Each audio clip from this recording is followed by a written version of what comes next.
వైఎస్ఆర్ కాంగ్రెస్ పార్టీని గద్దెదించడమే జై భీమ్ భారత్ పార్టీ లక్ష్యమని పార్టీ వ్యవస్థాపక అధ్యక్షుడు జడ శ్రవణ్ కుమార్ అన్నారు. ఈ సందర్భంగా బుధవారం బొబ్బిలి దక్షిణ దేవుడు సెంటర్ ఎన్టీఆర్ బొమ్మ వద్ద ఏర్పాటు చేసిన బహిరంగ సభలో ఆయన మాట్లాడుతూ రాష్ట్రంలో దళిత, బహుజనులు, మైనార్టీల మీద జరుగుతున్న దాడులను ఖండించారు. వైఎస్ఆర్ కాంగ్రెస్ పార్టీ గత 5 సంవత్సరాల పాలనలో మట్టి దోచుకున్నారు, మైనింగ్ దోచుకున్నారు, నీళ్లు కూడా దోచుకున్నారు, ఇసుక కూడా అంటూ ఆయన ఆరోపించారు. వైఎస్ఆర్ కాంగ్రెస్ పార్టీ ఎమ్మెల్యే సంభంగి వెంకట చెన్నప్పలనాయుడు ఓట్లు వేయమని ఏ విధంగా అడుగుతున్నాడంటూ తీవ్రంగా ధ్వజమెత్తారు. కోటు గుర్తుపై ఓట్లు వేసి అత్యధిక మెజార్టీతో గెలిపించాలని పిలుపునిచ్చారు.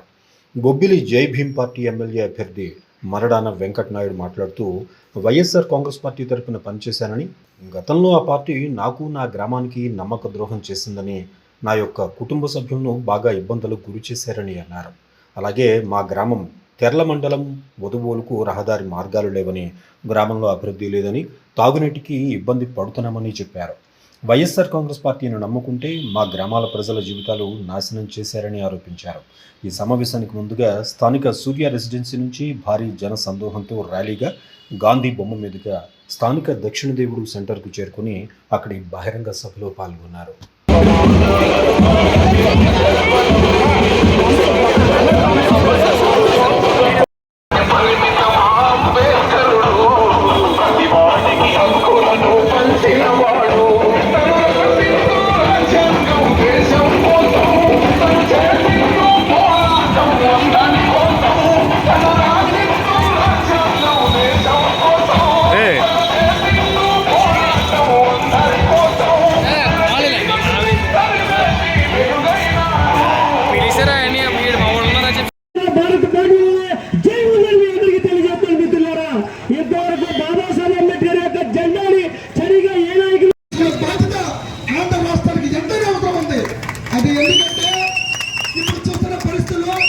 ఎవరు కూడా ఏ ప్రభుత్వమైనా సరే ఒక అధికారంలోకి వచ్చిన తర్వాత మనకు దుర్మార్గమైన రోజులు మనం చీకటి రోజులు చూస్తున్నాం.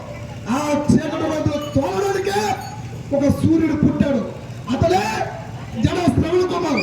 కాబట్టి దయచేసి ఈ అవకాశాన్ని కోల్పోకండి. ఓటు అని గుర్తు చిన్నపిల్లడికైతే మాత్రం సభాముఖంగా చెప్తూ ఉన్నా, మీరైతే మాత్రం ఓటు వేయకండి. మనం అందరం అదే పార్టీకి పనిచేసాం. మీరే అన్నారు అతనికి సీట్ ఇవ్వద్దని మనం అప్పుడే కొన్ని కోట్ల రూపాయలతో మొండితనంతో మళ్ళీ సీటు తెచ్చుకొని మళ్ళీ ఏ విధంగా సరే గెలిపించుకుంటామని మీరు అందరూ కూడా మన క్షోభకురయ్యాం. అయినా సరే మీరు జగన్మోహన్ రెడ్డి ప్రేమతో తిరుగుతూ ఉన్నారు. ఆ ప్రేమతో మేము పోరాడతాం. ప్రజలకు వచ్చిన బొబ్బులు ప్రజలకు వచ్చిన మేము ఉంటాం. కాబట్టి ఈ ఒక్క అవసరాన్ని కోటి గుర్తుపై ఓటు తీయాలని ప్రజలందరికీ కూడా సభాముఖంగా తెలియజేస్తూ, జన సమయం లేదు కాబట్టి మా రాష్ట్ర అధ్యక్షులు కానీ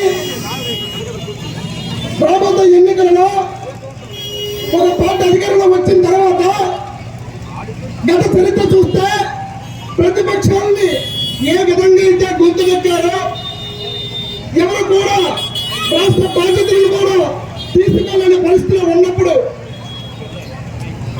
రాష్ట్ర ప్రముఖ న్యాయవాది మన ఆశాజ్యోతి జడ శ్రవణ్ కుమార్ గారు ఈ గత 4 సంవత్సరాల్లో రాష్ట్రాన్ని ప్రతిపక్ష పాత్ర పోషించింది ఒక జడ శ్రవణ్ కుమార్ గారని మీకు సభాముఖంగా తెలియజేస్తూ ఉన్నా. జడ శ్రవణ్ కుమార్ గారు ప్రతి పైల జ్యోతి గారు బొబ్బిలి నియోజకవర్గం నుంచి మరడాన వెంకటనాయుడు గారు.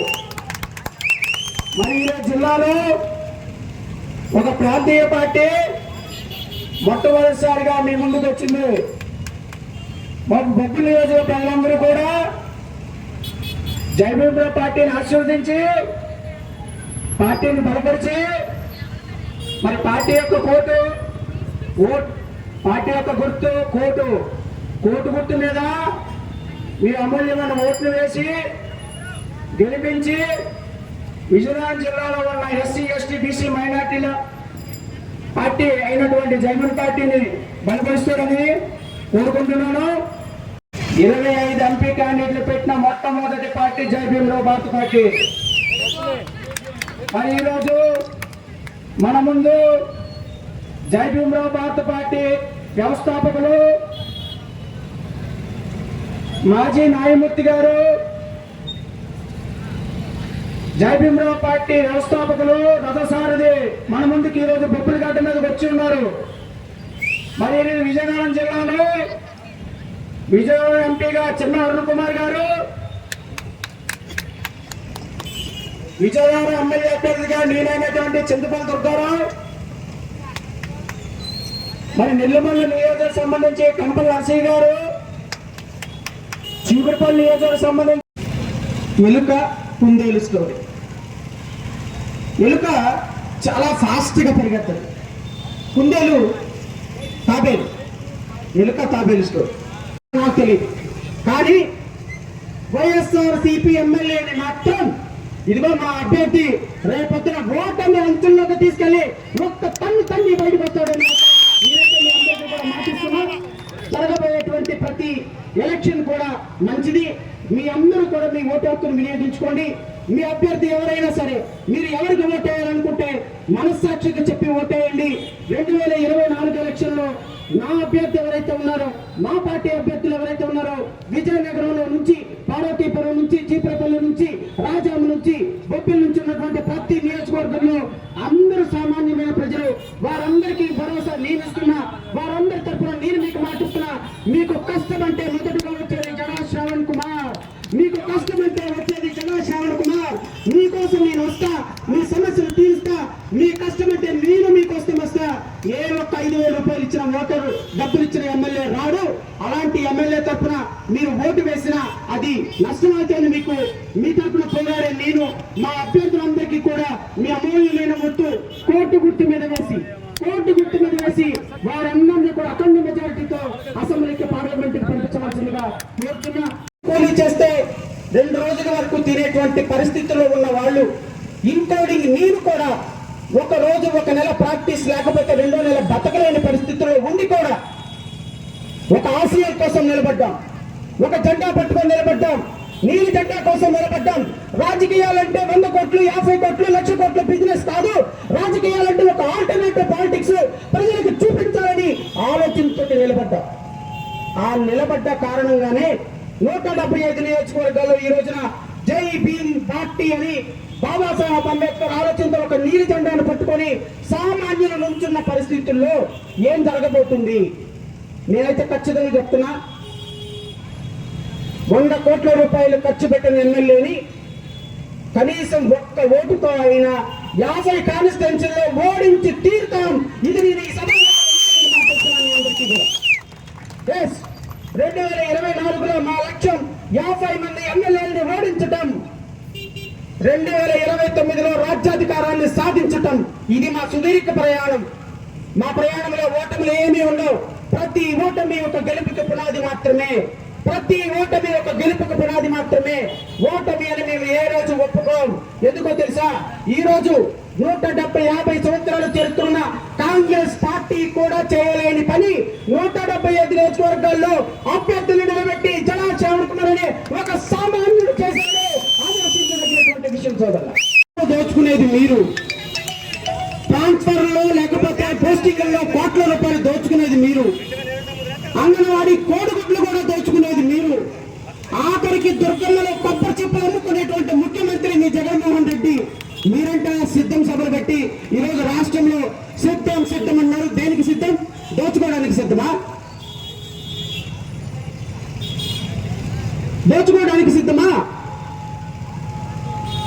వైఎస్ఆర్సీపీ ఈ రాష్ట్రంలో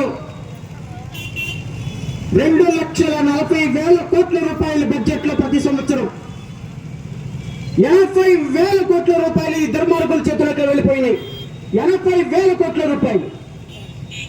ఈ రోజు బొబ్బిలి నియోజకవర్గంలో చూస్తున్నా ఒక్క రోడ్డు లేదు, ఒక్క విస్తరణ లేదు, ఒక చూద్దామంటే ఒక మంచి బిల్డింగ్ లేదు, 10 మందికి ఉపాధి కల్పించే ఒక చిన్న ఫ్యాక్టరీ లేదు, కావాలంటే మంచి నీళ్లు తాగడానికి ఒక ప్లాంట్ లేదు. ఇది బొబ్బిలి నియోజకవర్గ పరిస్థితి.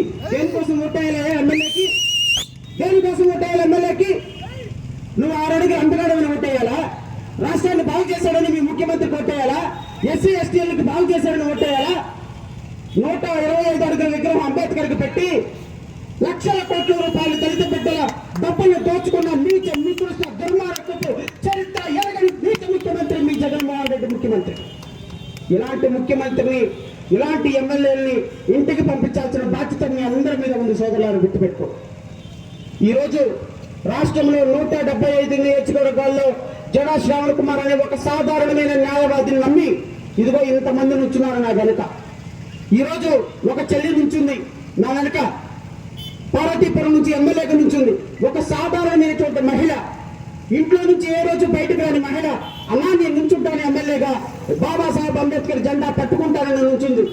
ఇక్కడ ఇప్పుడు మీకు పరిచయం చేసిన అభ్యర్థులు ఎవ్వరికీ కూడా కనీసం నాకు తెలిసి నాయుడికి ఏమైనా కొద్దిగా ఆర్థిక పరిస్థితి ఉందేమో, కానీ మిగతా వాళ్ళందరూ కూడా అత్యంత కఠినమైన నిరుపేదలు సోదరులు. ఒక 100 మంది 150 మంది ఉంటారు. కానీ నేను టీవీలో మాట్లాడేటప్పుడు నేను మాట్లాడేది ఒక్కడిని, కానీ వినేది మాత్రం 1,50,00,000 మంది ఎవ్రీడే. ఈరోజు నేను మీతో మాట్లాడుతున్నది ఒక బొబ్బిలి నియోజకవర్గంలో ఉన్నటువంటి ఒక 150 మందితో 200 మందితో కాదు. ఇక్కడ మా సోదరులు మిత్రులు, విలేకరు మిత్రులు ఉన్నారు. వీళ్ళు ఈ మాట్లాడేటువంటి మాటల్ని ప్రపంచం మొత్తానికి తీసుకువెళ్తారు. వాళ్ళు ప్రపంచం మొత్తానికి తీసుకువెళ్తారు కాబట్టి, ప్రపంచం మొత్తం మన మాటలు వింటుంది కాబట్టి, మనం ప్రజాస్వామ్యబద్ధంగా మన మనసులో ఉన్న భావాలని ఖచ్చితంగా నిక్కచ్చిగా చెప్పి తీరాలి. చిన్నతనంలో ఎమ్మెల్యే 1 సంవత్సరానికి 30 కోట్ల రూపాయలు దోచుకుంటున్నాడన్న విషయం నియోజకవర్గంలో తెలుసా? సంవత్సరానికి 30 కోట్ల రూపాయలు కేవలం ప్రకృతి ప్రసాదించినటువంటి మట్టిని, నీటిని, మైనింగ్ ని అమ్మి సంపాదించుకున్నటువంటి అత్యంత అవినీతిపరుడైన ఎమ్మెల్యే ఎవరైనా మీ బొబ్బిలి ఎమ్మెల్యే. గుర్తుపెట్టుకో కబడ్దార్, నువ్వు మా కార్యకర్తల మీద కానీ, ఎస్సీల మీద కానీ, ఎస్టీల మీద కానీ, బడుగు బలహీన వర్గాల మీద కానీ, ఎవరైనా సరే అగ్రవర్ణాల్లో నిరుపేదలు కానీ, మా కులం కాదు, మా మతం కాదు, మా ప్రాంతం కాదు, డబ్బు లేదు అని కానీ వాళ్ళ మీద పోరాటం చేస్తే కబడ్దార్ గుర్తుపెట్టుకో. వైఎస్ఆర్సీపీ ఎమ్మెల్యే చెప్తున్నాను, ఇంటికొచ్చి నువ్వు ఎవరైనా సరే ముఖ్యమంత్రిని కోన్కిస్గా గొట్టమన్న వాళ్ళని నిన్ను నడపాల్సిన పని లేనే లేదు. నీకు నీ ఓడదూపులకు భయపడేవాడు ఎవడు లేడు ఇక్కడ. నేను ఇదే బొబ్బిలి గడ్డ సాక్షిగా నీకు హెచ్చరిక జారీ చేస్తున్నా. పిచ్చి పిచ్చి వేషాలు కనుక వేసినట్టుంది అంటే నీ బట్టలు ఓడదీసి హైకోర్టులో నిలబెడతామని మాత్రం గుర్తుపెట్టుకోమని చెప్తున్నా. నేను డబ్బుంటే మా వెనుక రాజ్యాంగం ఉంది, నీ వెనుక జగన్మోహన్ రెడ్డి ఉంటే మా వెనుక డాక్టర్ బాబాసాహెబ్ అంబేద్కర్ ఉన్నాడు. అది గుర్తుపెట్టుకో. ఎస్సీ, ఎస్టీ, బీసీ, మైనార్టీ ఓట్లతో గద్దెనెక్కి ఈరోజు వాళ్ళని బాన్సలుగా చూసేటువంటి నీలాంటి లుచ్చ లఫందరికి ఖచ్చితంగా 2029లో సమాధానం చెప్పి తీరుతాం ఈ రాష్ట్రంలో. ఇది మాత్రం గుర్తుపెట్టుకోమని కోరుతున్నా.